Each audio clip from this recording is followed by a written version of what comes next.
আপনি নিয়ে যান, হাতে বসে যাবেন। আমি বিচার চাই আর আপনি মেয়ে আপনি নিয়ে যান এই মুহূর্তে যান। আচ্ছা, আমি একটা কথা শুনলাম খবর দেখতেছি ভিডিওর মধ্যে, কত সত্য কয় না, আর সত্য না ভাই। তো এটা বেড়া বেড়াইছে, আমার একটা মেয়ে আছে, আমার শ্বশুর বাড়ি কোনো আমার গ্যাঞ্জাম, ঠিক আছে। ওই মেয়ে নিয়ে গেছে জোর করে, মেয়ে দুধ খায় বুকে, বুকের যন্ত্রণা ফোন দিছি, মেয়ে দিয়ে যাবো, আর মেয়ে দেওয়া দুধ ডাক্তারের ওষুধ খেয়ে শুকাই ফেলা।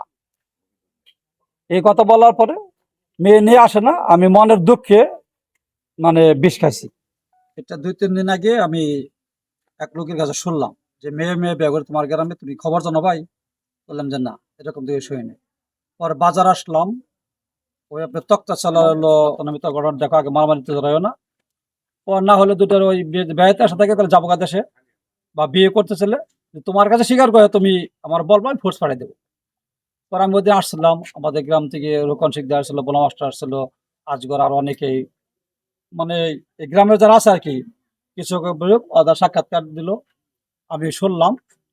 পরে আজকে আপনাদেরকে যে কথা বললো না, এই বক্তব্যটা ওরা ওদিনকে দিছে, ছবি পাই আসছিল নাকি, এই কথাটাই বলছে ঠিক। পরে তা আসলে দেখলাম, বোঝালাম যে তোমরা কি শুনি এগুলা আসা, যে মেয়ে মেয়ে বিয়ে করছো, পৃথিবীতে আসা যেটা নাই বা দেখি না, এটা কি সম্ভব? রিমা কি ঘটনা কি? পরে রিমা চুপ কথা বললো, না এরকম তো কিছু না ভাই। বলছে কিন্তু, মানে এরা বলছে কিন্তু যদি আমাকে রাখে তাহলে আমি থাকবো, আমি বলছে আর বান্ধবী হিসেবে থাকবো, যদি না, রাখে, বিয়ে করে না এই রাখে হিসেবে কিন্তু না। বলছে। ওই সময় বলতো না। তো আপনারা প্রেসারে করে বলতো, না, বলছে, আমি বলছে। অনেক অসুস্থ ছিলাম। না, সেটা আগে বলতে পারি, কিন্তু আমি যখন তখন বিয়ের কথা বলেনি।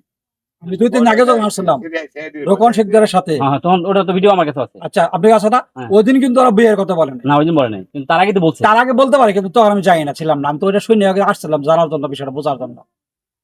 আপনাদের পরে আজকে আপনি কি disturb করা ওখানে ঠিক অন আছে। ক্যামেরা বিষ খাওয়ার পর থেকে আমার শাশুড়ি হাসপাতাল দেখার জন্য গেছে, দেওয়ার পর থেকে আমরা নিয়ে বিয়ে করি, কত কিছু করি, এই ধরনের ঘটনা ঘটছে। বললাম তা তোমরা নিজে অবশ্যই হয়তো আপনারা হসপিটালের ভিডিও দেখছিলেন, ওটার মধ্যেও আমরা বলছি আমরা ফ্রেন্ড, বলছি না?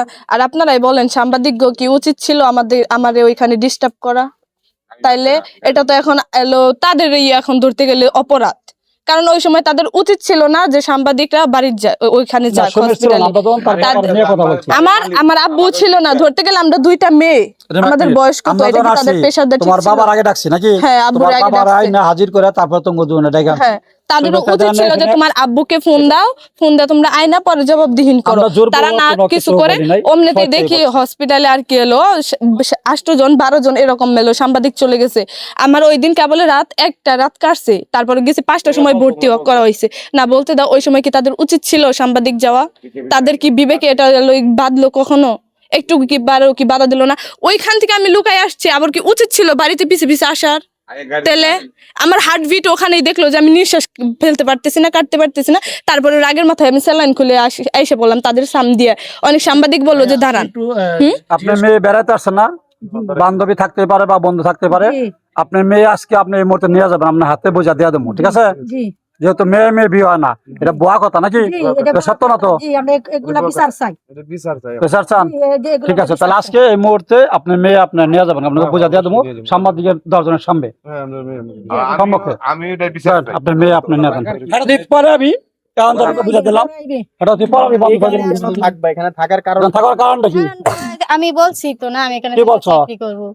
আমি তো তার কাছে চাকরি করবো তো চাকরি করে আলাদা দিয়ে দিবি, এখন তোর বাবা মানে চলে যাবা বাসাতে না, আমার সাথে থেকে মানে ওর সাথেই থাকতে চাচ্ছ তুমি? না, এর সাথে না। ওর সাথে কি তোমার বাবা তুমি যাবা, তুমি এই গ্রামে তোর কারণ থাকবা। এই শোনো, তুমি এই গ্রামে কে কে তোমার আপন লাগে, কে তোমার আত্মীয়?